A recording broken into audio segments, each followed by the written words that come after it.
Por favor, não estacionar os veículos em frente às garagens na rua sem saída ao lado.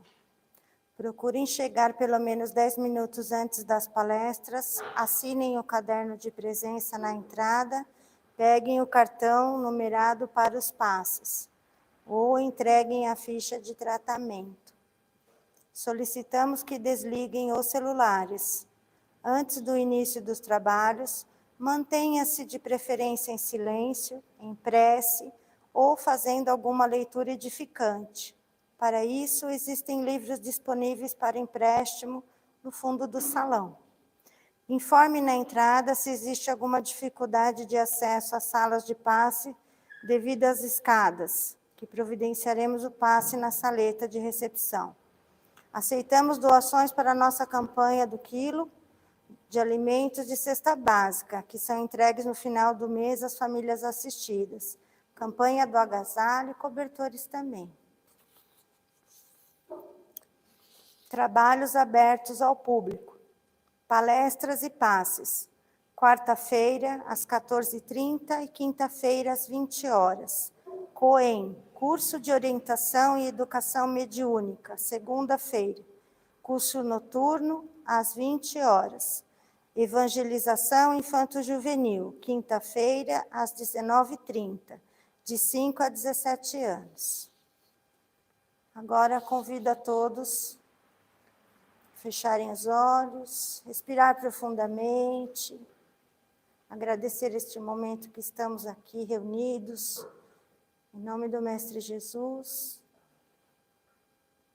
Fazemos a prece que o Mestre nos ensinou. Pai nosso que estais nos céus, santificado seja o vosso nome, venha a nós o vosso reino, seja feita a vossa vontade, assim na terra como ela é feita no céu. O pão nosso de cada dia nos dai hoje, perdoai as nossas dívidas, assim como nós perdoamos aqueles que nos devem. E não nos deixeis cair em tentações, mas livrai-nos, Senhor, de todo o mal. Que assim seja, graças a Deus. Nosso irmão Vanderlei vai apresentar a palestra de hoje. Muito bem-vindo, Vanderlei.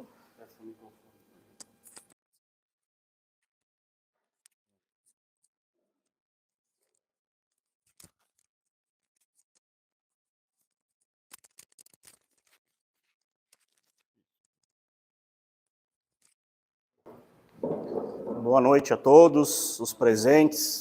Boa noite a quem estiver acompanhando também pelo canal do YouTube. Prazer enorme estarmos aqui sempre com essa casa que abre suas portas para nos receber.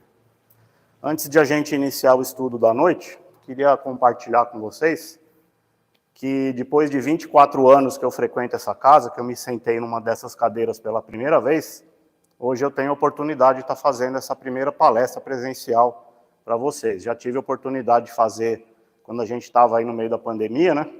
Mas presencialmente aqui é a primeira vez. É aquele tipo de sonho que a gente sonha quando não está dormindo, né? Quando a gente está acordado. Porque desde a primeira vez que eu me sentei nessa casa, numa dessas cadeiras, a casa nem era assim ainda, não tinha nem passado por essa reforma. As cadeiras eram viradas para lá, esse tablado era ali, né? Tudo era meio diferente aqui ainda.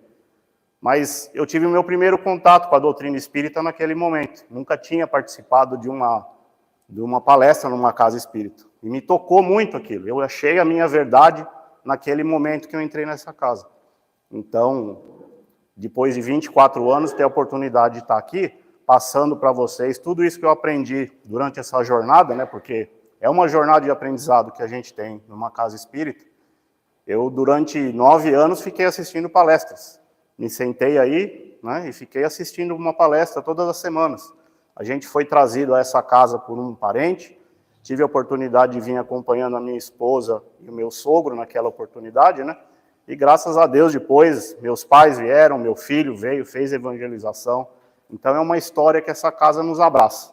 E estar aqui hoje é a demonstração de que esse trabalho todo valeu a pena e tem a ver tudo com o nosso tema da palestra de hoje, tá? Então, eu vou tomar a liberdade de fazer a leitura do capítulo do Evangelho, que é o nosso estudo dessa noite. Aliás, falando em evangelho, antes da gente começar, tem muita gente que às vezes vem na casa pela primeira vez, ou está assistindo a gente pelo YouTube e não tem contato com a doutrina espírita. O Evangelho segundo o Espiritismo é o terceiro livro da codificação que Kardec fez a doutrina espírita, né? O primeiro livro que ele lançou foi o Livro dos Espíritos, seguido depois do Livro dos Médiuns, e o terceiro é o Evangelho segundo o Espiritismo. Muita gente não sabe disso, né? Então, quem está começando na doutrina, principalmente, esse Evangelho nada mais é do que o Evangelho de Jesus, o Novo Testamento da Bíblia. Ele não muda em nada o que está escrito na Bíblia, muito pelo contrário, ele acrescenta informações do que está escrito nos Evangelhos do Novo Testamento. Então, para quem não conhece a doutrina espírita e acha que esse livro tem a intenção de mudar alguma coisa que Jesus nos explicou quando esteve aqui entre nós, muito pelo contrário, né? Allan Kardec utilizou dos mesmos ensinamentos de Jesus, de tudo que está no Novo Testamento, para escrever esse livro. Então eu vou ler para vocês o capítulo que a gente vai estudar hoje, o capítulo 20, que se chama Os Trabalhadores da Última Hora. O reino dos céus é semelhante a um proprietário, um pai de família, que ao romper do dia saiu a fim de assalariar trabalhadores para sua vinha, para suas terras, né?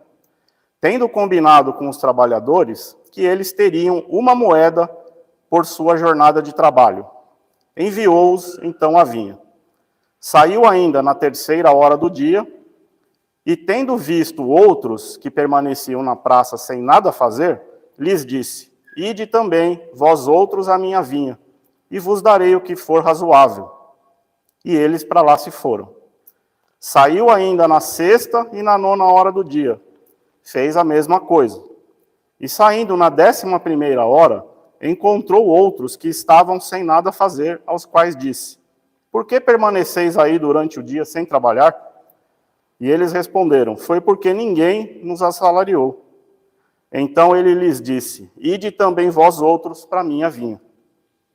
Chegada a noite, o senhor da vinha disse àquele que tomava conta dos seus negócios: chamai os trabalhadores e pagai-lhes, começando pelos últimos até os primeiros. Aqueles, pois, que vieram para a vinha apenas na 11ª hora, aproximando-se, receberam uma moeda cada um. Os que foram assalariados primeiro, vindo por sua vez, julgaram que deveriam receber mais, mas não receberam mais do que uma moeda cada. E ao recebê-la, murmuraram contra o pai de família, contra o senhor, o proprietário, dizendo: os últimos trabalhadores trabalharam apenas 1 hora, e pagastes tanto quanto a nós, que suportamos o peso do dia e do calor. Mas como resposta, disse a um deles: meu amigo, não cometi injustiça para convosco. Não combinamos receberdes 1 moeda por vossa jornada? Tomai o que vos pertence e ide. Quanto a mim, quero dar a este último tanto quanto dei a vós. Não me é permitido fazer o que quero? Vosso olho é mau porque sou bom? Assim, os últimos serão os primeiros, e os primeiros serão os últimos, porque muitos são os chamados e poucos os escolhidos. Essa passagem está no Evangelho de Mateus, capítulo 20, versículos de 1 a 16. Então, o que a gente pode entender dessa passagem, dessa historinha, dessa parábola que Jesus utilizou para contar essa história, né? Primeiro, vamos contextuar esse texto. Jesus utilizou essa parábola, né, quando ele estava junto dos seus apóstolos. Ele estava na Galileia, estava pregando para o povo, e ele foi questionado qual seria a vantagem dos apóstolos de seguirem a Jesus, o que eles ganhariam com isso, né? E Jesus explicou que o que estava reservado para eles seria um trono ao lado do filho do Pai, ao lado dele. E ele continuou explicando através dessa parábola, né, que os últimos seriam os primeiros e os primeiros os últimos. Como ele inicia aqui dizendo, o reino dos céus é como esse trabalhador que assalaria os trabalhadores que estão ali na praça, né? Então ele está comparando o funcionamento, explicando, na verdade, o funcionamento das coisas no reino dos céus, como as coisas acontecem no reino dos céus, e não aqui para nós, né? Outro nível de justiça, outro entendimento de justiça. Então, o que ele quer colocar aqui nessa lição, na verdade, é como as coisas estão funcionando no reino do Pai, no reino dos céus, e não no reino dos homens. Na segunda passagem aqui, onde ele explica, os trabalhadores foram assalariados, né, na ordem à primeira hora da manhã, no raiar do sol. A primeira hora da manhã, para nós hoje, são as 6 horas da manhã. É na nossa primeira hora do dia útil, né?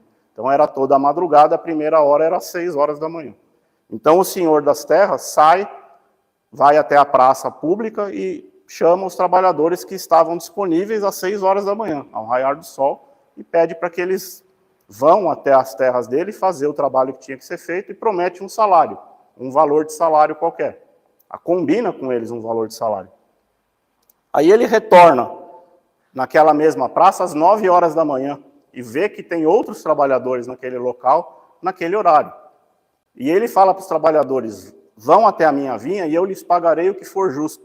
Então ele não combina um valor específico com esses segundos, nem com os terceiros ao meio-dia e nem com os quartos por volta das 15 horas. Quando ele volta na última hora do dia, que seria 5 horas da tarde, 1 hora antes de terminar a jornada, né, o turno, que se encerra às 18 horas, ele ainda vê trabalhadores lá. E aí ele pergunta, por que vocês ainda estão aqui? Por que vocês não foram trabalhar? E os trabalhadores humildemente respondem, porque ninguém nos deu oportunidade, não apareceu nenhuma oportunidade de trabalho. Então eles estavam lá disponíveis, de boa vontade, o dia inteiro já tinha se passado e eles estavam aguardando uma oportunidade para o trabalho. Por isso que o homem os chama. Então, vão também às minhas terras trabalhar, porque tem serviço. E aí a gente vê a questão do pagamento. Todos vão, todos trabalham. Então, esse senhor das terras chama o administrador e diz a ele, pague primeiro os que chegaram por último e depois os que chegaram primeiro. E o administrador dá a esses últimos o mesmo salário que ele prometera para o primeiro grupo. Ele disse que iria dar o que fosse justo. Ele achou justo dar o mesmo tanto. Então, quem aqui acha que isso não é razoável? Eu sou o primeiro que, quando li essa passagem pela primeira vez, eu falei, não é razoável isso, não é justo que a pessoa que chega logo cedo e trabalha o dia inteiro debaixo do sol receba a mesma coisa que quem trabalhou 1 hora. Na nossa justiça não parece ser justo. Mas nós não estamos falando sobre a nossa justiça. E sim, ele deixou claro no início. O reino dos céus é como acontece nessa história. Então não estamos falando da justiça dos homens, estamos falando da justiça divina, da justiça de Deus. Por isso que ele já deixou bem claro no início da conversa.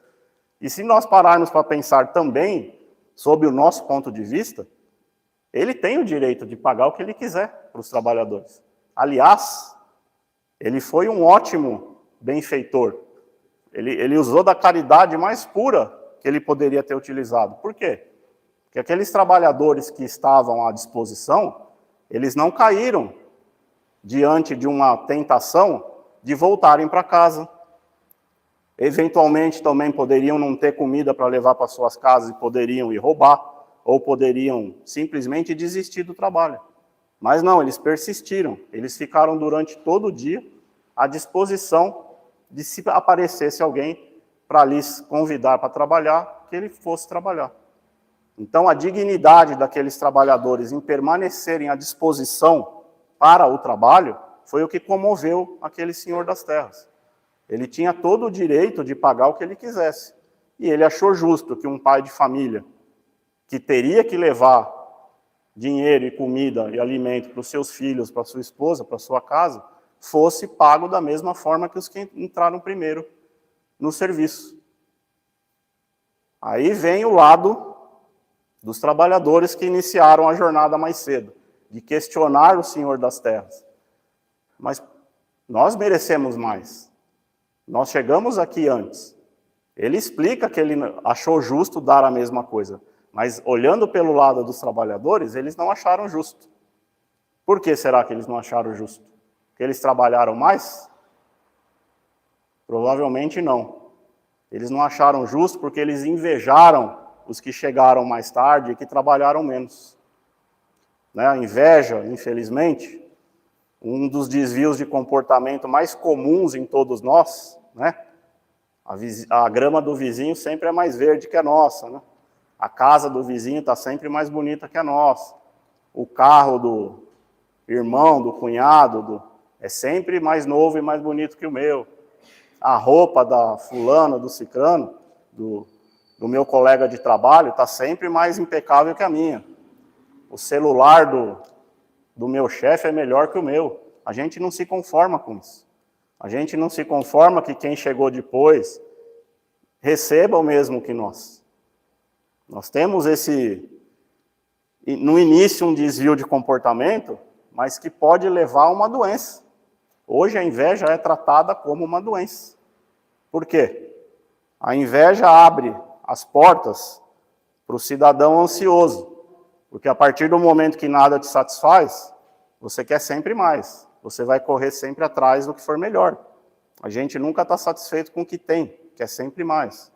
E ao passo que a gente quer sempre mais, vem a ansiedade.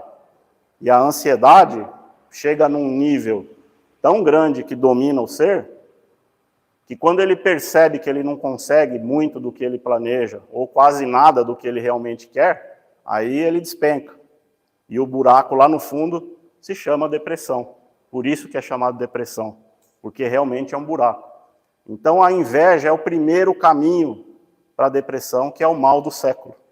Né? A gente está vendo aí esse problema da depressão muito agravado hoje em dia, inclusive com jovens e adolescentes caindo, infelizmente, nessa tentação. E por que a gente acha tudo isso injusto? Porque nós vivemos num país capitalista, numa sociedade capitalista e consumista, em que tudo nos é ofertado e quase empurrado como sendo necessário para nós. E a gente tem que parar e entender que uma coisa é o que a gente precisa e outra coisa é o que a gente quer, o que a gente deseja. Né? Então, entre o precisar e o desejar, tem um abismo enorme. Nós não precisamos do que é mais novo, mais bonito, mais impecável, mais recente e normalmente mais caro. Né? A gente precisa do que a gente necessita. Qualquer carro tem 4 rodas e te leva de um lugar ao outro. É lógico que a segurança implica, que o conforto implica, mas cada um tem que ter aquilo que pode ter. Não adianta você querer almejar uma coisa que está muito além dos teus braços, porque só vai te trazer angústia. Você vai ficar angustiado atrás daquilo que você não pode ter, você não consegue ter. Tudo bem, um passinho de cada vez, talvez você consiga, mas tudo tem que fazer parte de um planejamento. E as pessoas hoje não param para planejar, e sim para ficar insatisfeitas com aquilo que elas não têm, infelizmente. E em não tendo, aí é a hora que o fundo é mais fundo. A depressão chega, abala a pessoa e ela não consegue mais sair daquele círculo vicioso sem ajuda, sem auxílio, sem um tratamento. Então, temos que tomar muito cuidado com esse sentimento de inveja que domina todos nós quando lemos essas histórias e achamos tudo muito injusto. E é muito justo, porque se nós pararmos agora para olhar pelo lado do contratante, aí, do patrão, ele simplesmente usou da benevolência com aqueles últimos trabalhadores. Nós não podemos invejar porque ele foi bom com outra pessoa e não foi conosco. Ele fez o combinado com a gente, ok. Mas ele não foi bom comigo como ele foi com aquele outro. Ele não usou da mesma caridade que ele usou para com aquele irmãozinho que chegou mais tarde do que usou comigo, que trabalhei o dia inteiro. Então, esse tipo de trabalho que a gente quer oferecer, que tem que ser muito medido. O que a gente quer trabalhar? O que a gente precisa oferecer para aquele que nos chama para o trabalho? Né? Quando a gente é chamado para o trabalho. Um trabalho de qualidade. Fica bem evidente aí que para esse senhor das terras, a quantidade não importou. O que importou foi a boa vontade de você, em 1 hora, talvez ter feito mais do que os outros que ficaram lá durante 5 horas trabalhando. Né? Então, a quantidade importa muito menos do que a qualidade quando a gente vai medir um trabalho desse tipo. E que trabalho que a gente chama? Né? Emmanuel, no livro Pensamento e Vida, ele chamou 2 tipos de trabalho. Né? O trabalho-ação que é esse tipo de trabalho, quando a gente é chamado para fazer um trabalho, seja o nosso trabalho profissional, seja um trabalho em grupo, né? Que o trabalho-ação é aquele em que nós construímos algo, que nós fazemos algo, ou para nós, ou para outra pessoa, ou para a sociedade como um todo. Por isso que ele chama de trabalho-ação. Não é o trabalho-obrigação, é o trabalho-ação. Muitos de nós fazemos o trabalho-ação por obrigação, né? Quantos de nós já não levantou 6 horas da manhã e falou, nossa, de novo eu vou ter que ir para o meu trabalho, para aquela empresa chata, ver aquele chefe, né? Então, não podemos deixar que o trabalho-ação vire obrigação, né? O trabalho-ação, ele transforma o ambiente. Ele pode até transformar outra pessoa, né? Dependendo do tipo de serviço da pessoa. Um engenheiro, um pedreiro, constroem coisas para a sociedade, para o local. Eles mudam o ambiente. As nossas colegas ali que trabalham com beleza, com cabelo, massagem, eles mudam outras pessoas, né? Mas a gente sempre está mudando além ou o ambiente ou outras pessoas. E o outro trabalho que ele nos fala é o trabalho-serviço. Então, diferentemente do trabalho-ação, aí vem o trabalho-serviço. O que é o trabalho-serviço? Trabalho voluntário. É a gente estar aqui, um ajudando o outro, né? Aprendendo, fazendo palestra, dando passe. Isso dentro da casa espírita. Tem muitas outras oportunidades por aí que nós podemos praticar o trabalho-serviço. E o trabalho-serviço, ao invés de mudar o ambiente, ele muda o homem. Ele muda a nós mesmos. Então, enquanto o trabalho-ação atua no físico, no mundo, o trabalho-serviço atua no espírito. Então, são os dois tipos de trabalho que a gente pode executar. Dá para fazer os dois ao mesmo tempo nessa encarnação? Com certeza, né? Então, a gente precisa transformar o trabalho-ação num trabalho prazeroso e o trabalho-serviço também num trabalho prazeroso, porque é a partir desse serviço que a gente vai conseguir melhorar nós mesmos, mudarmos a nós mesmos no nosso interior, né? Por que o proprietário das terras chamou primeiro aqueles que chegaram por último e não ao contrário? Por que será que ele não chamou os que chegaram primeiro, deu a moeda para eles, eles iam embora, eles não iam nem saber se ele teria dado a mesma quantia ou outra quantia para quem chegou depois? Porque é importante a lição, né? Se ele tivesse feito isso, os outros não teriam sabido o quanto que ele pagou para os últimos. E não teriam se revoltado contra ele. Se revoltado, ou pelo menos se indignado quanto aquilo que ele pagou, né? Então, o fato de ele ter feito isso pode colocar até em xeque a idoneidade dele de querer ter mostrado o que ele estava fazendo de bom com os primeiros. Em outras lições aqui a gente aprendeu, né? Que a sua mão esquerda não saiba o que faça a sua mão direita. Ou seja, se você está fazendo uma boa ação para alguém, você não precisa que os outros fiquem sabendo. Nesse caso, para dar essa lição, ele fez questão que todos soubessem, para mostrar que ele, como dono da terra, tinha a condição de ajudar. Não precisaria, mas ele fez isso. Então, por um lado, ele poderia ter evitado esse tipo de constrangimento, mas ele fez isso para mostrar para os trabalhadores que, além de ele poder fazer, ele era benevolente com aqueles trabalhadores.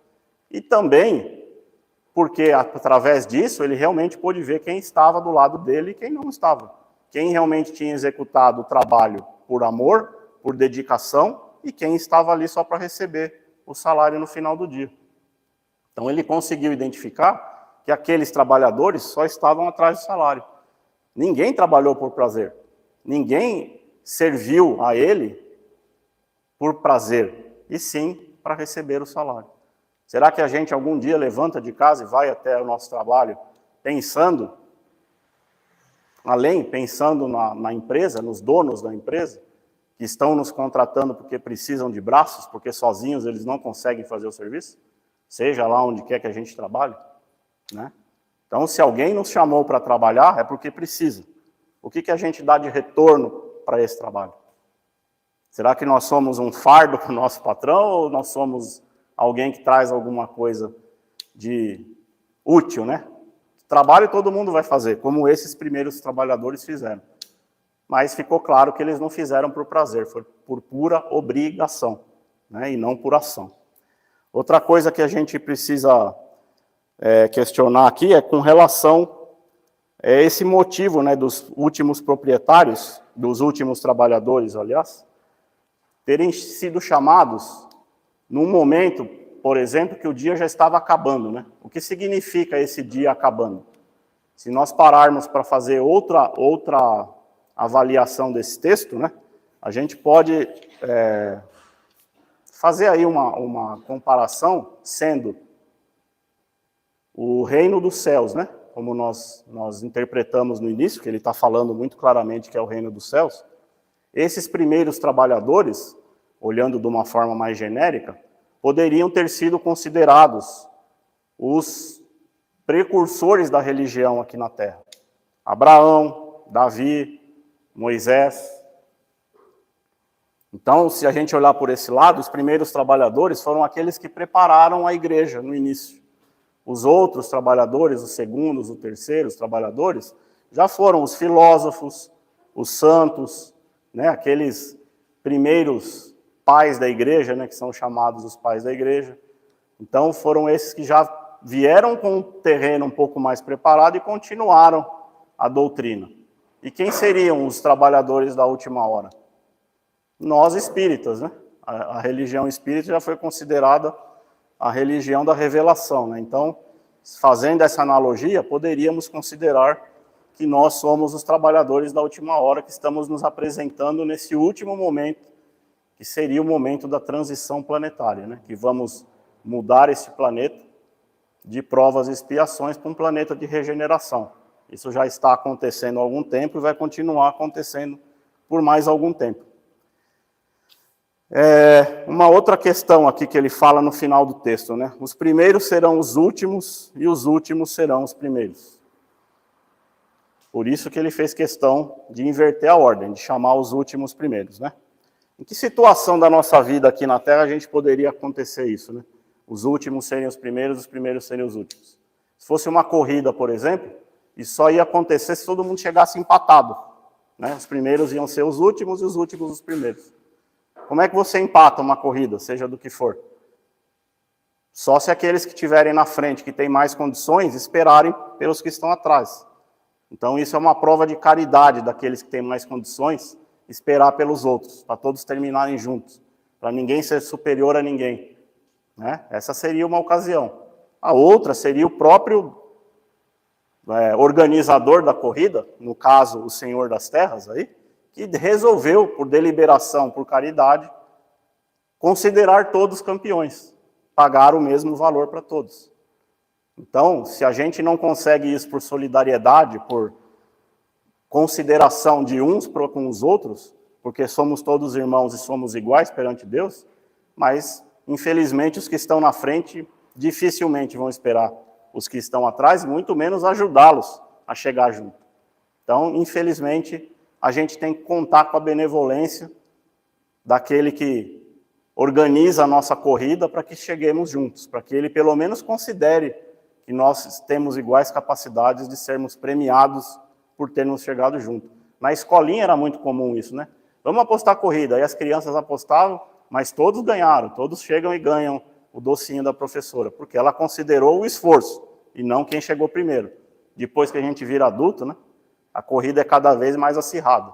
Ninguém quer ficar para trás, ninguém vai dar docinho se você ficar em segundo, em terceiro, quanto mais em último, né? Então, infelizmente, nós vamos nos tornando cada vez menos possíveis de ajudar nosso próximo, né? A gente consegue embutir essa coisa da competitividade muito nas nossas vidas e não somos capazes mais de ajudar aqueles que estão lá atrás, né? Então, esse é um dos grandes problemas de a gente não entender os primeiros serão os últimos e os últimos serão os primeiros, que a gente não consegue muito ajudá-los, né? Fica muito claro nesse texto isso aqui, ó. Eu anotei até para a gente conversar sobre isso. Está escrito na carta de Paulo aos Efésios, lá no Novo Testamento. A recompensa não vem pelas obras, mas sim pela graça. A graça é a vontade de Deus, nesse caso, né? Então, a recompensa desses trabalhadores não veio para quem trabalhou mais ou para quem levantou mais cedo. E sim, fica muito claro que a graça de Deus, no caso a graça do Senhor das terras, mas está representando a graça de Deus, né? Se a gente fizer essa analogia, que o Senhor das terras é Deus, aquele que fez o pagamento, né, que é o administrador, é Jesus, que nós somos os trabalhadores da primeira e principalmente da última hora. Que aquela vinha, na verdade, aquela terra do trabalho, é o nosso planeta, é a nossa terra, onde a gente está aqui para servir, para trabalhar. E que o pagamento que cada um recebe, o que seria o pagamento, né? É a nossa graça divina de quando nós sairmos daqui e encontrarmos com o Senhor da terra. Ele não está aqui presentemente perante nós, mas fica claro no texto que ele chama todo mundo ao fim da jornada. Essa jornada do dia é a nossa vida, é essa nossa encarnação, essa nossa oportunidade de trabalho. Então, quando terminar essa oportunidade de trabalho, o Senhor das terras vai nos chamar e vai acertar o salário justo conosco. Porque, afinal de contas, ninguém veio aqui com nenhum valor combinado, né? Talvez os primórdios tenham vindo. Esses primórdios foram os que começaram o trabalho aqui na terra. Moisés, Davi, né?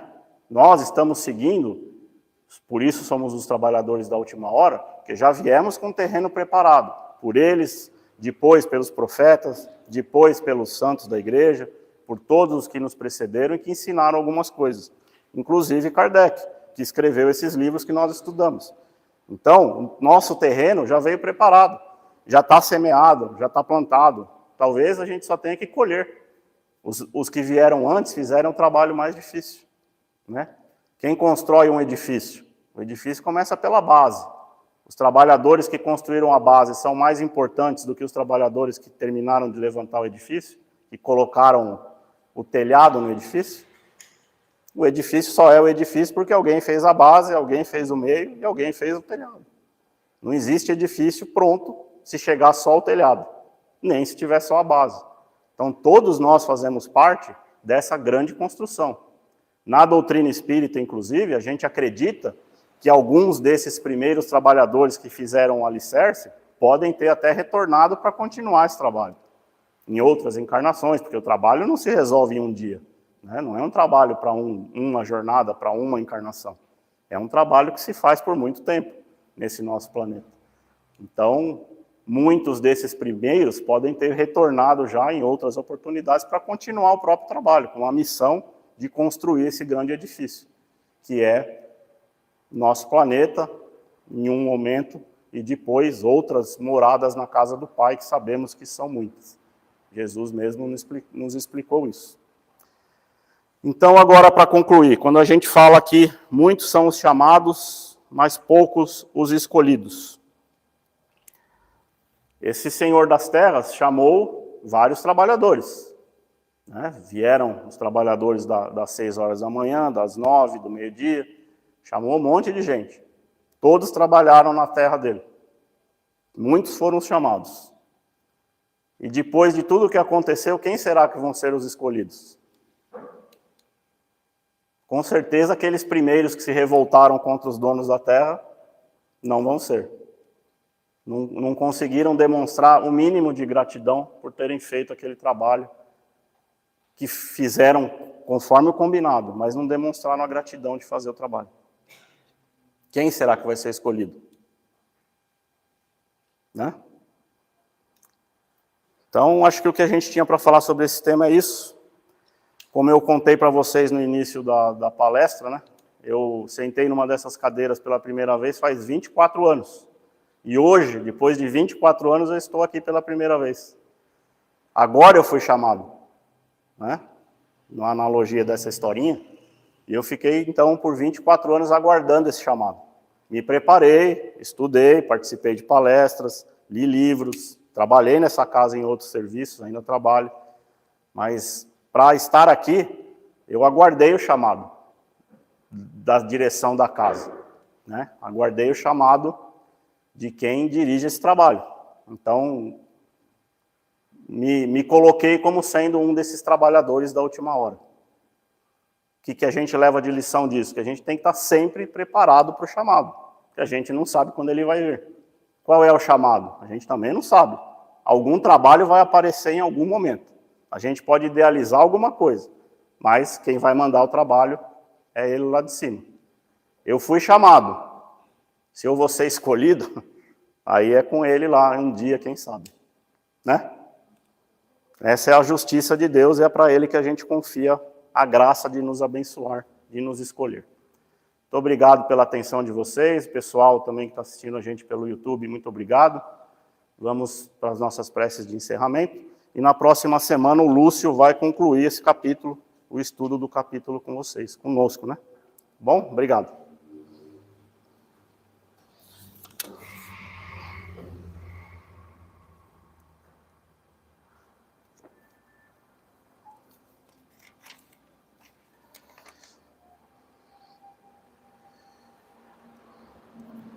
Deus, nosso Pai, muito obrigado pela oportunidade desta noite, de estarmos aqui nessa casa de oração, que nos acolhe, nos abraça, nos recebe. A toda a equipe espiritual trabalhadora da casa também, que prepara esse ambiente, fluidifica, para que possamos receber essas boas energias. E certamente retornaremos para as nossas casas muito mais leves, energizados e agradecidos pela oportunidade do aprendizado dessa noite. Essa casa que nasceu com o compromisso de ser uma escola, ensinar a todos nós sobre a doutrina espírita, sobre a vida de Jesus. Deus, nosso Pai, que sois todo poder e bondade, dai a força àquele que passa pela provação, dai a luz àquele que procura a verdade, ponde no coração do homem a compaixão e a caridade. Deus, dai ao viajor a estrela guia, ao aflito a consolação, ao doente o repouso. Pai, dai ao culpado o arrependimento, ao espírito a verdade, à criança o guia e ao órfão o pai. Senhor, que vossa bondade se estenda sobre tudo o que criastes. Piedade, Senhor, para aqueles que vos não conhecem. Esperança para aqueles que sofrem. Que a vossa bondade permita aos espíritos consoladores derramarem por toda a parte a paz, a esperança e a fé. Deus, um raio, uma faísca do vosso amor pode abrasar a terra. Deixai-nos beber na fonte dessa bondade fecunda e infinita. E então todas as lágrimas secarão, todas as dores se acalmarão. Um só coração, um só pensamento subirá até vós, como um grito de reconhecimento e de amor. Como Moisés sobre a montanha, nós vos esperamos com os braços abertos. Ó bondade, ó beleza, ó perfeição, e queremos de alguma sorte merecer vossa misericórdia. Deus, dai-nos a força de ajudar o progresso, a fim de subirmos até vós. Dai-nos a caridade pura, dai-nos a fé e a razão. Dai-nos a simplicidade que fará de nossas almas o espelho onde se deve refletir a vossa imagem. Que assim seja e assim é.